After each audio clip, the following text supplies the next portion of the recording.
रक्तातील साखरेची पातळी सतत जास्त राहणं म्हणजे हायपरग्लायसेमिया हा आजार होतो. जर याकडे आपण वेळीच लक्ष दिलं नाही तर शरीरातील प्रत्येक महत्त्वाच्या अवयवावरती गंभीर परिणाम होताना दिसतो. पहिला म्हणजे हृदयविकाराचा धोका वाढू शकतो. हृदयाच्या रक्तवाहिन्या अरुंद होऊ शकतात. हार्ट अटॅकचा धोका वाढतो. उच्च रक्तदाब होण्याची शक्यता असते. हृदयाची कार्यक्षमता कमी होते. मेंदूवरती परिणाम होतो. स्ट्रोकचा धोका वाढतो. स्मरणशक्ती कमी होते. लक्ष केंद्रित करण्यात अडचणी निर्माण होतात. दीर्घकाळामध्ये डिमेन्शिया नावाचा धोकाही वाढू शकतो. किडनी खराब होऊ शकते. किडनीतील सूक्ष्म रक्तवाहिन्यांचं नुकसान होतं. लघवीत प्रोटीन जाऊ लागतं. किडनी निकामी होण्याचा धोका वाढतो.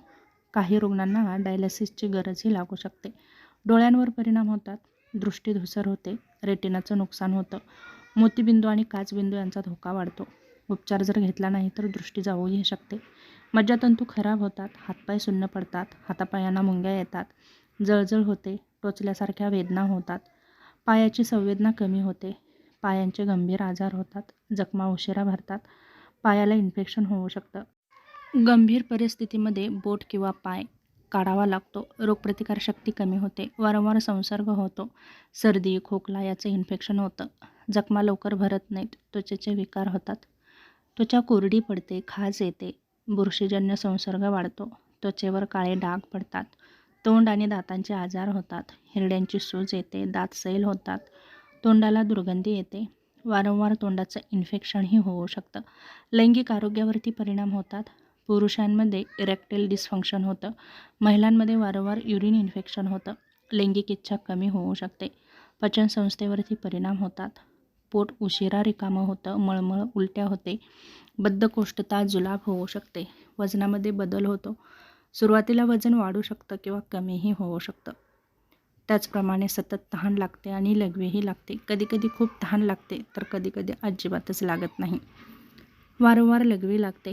शरीरात पाण्याची कमतरता होते. सतत थकवा जाणवतो. ऊर्जा कमी होते. काम करण्याची क्षमता घटते. झोप अजिबात येत नाही. धोकादायक आपत्कालीन अवस्थाही निर्माण होऊ शकते. जसं की रक्तातील साखर जर खूप वाढली तर टाईप 1चा मधुमेह होऊ शकतो आणि जास्त जर वाढली तर टाईप 2चाही मधुमेह होऊ शकतो.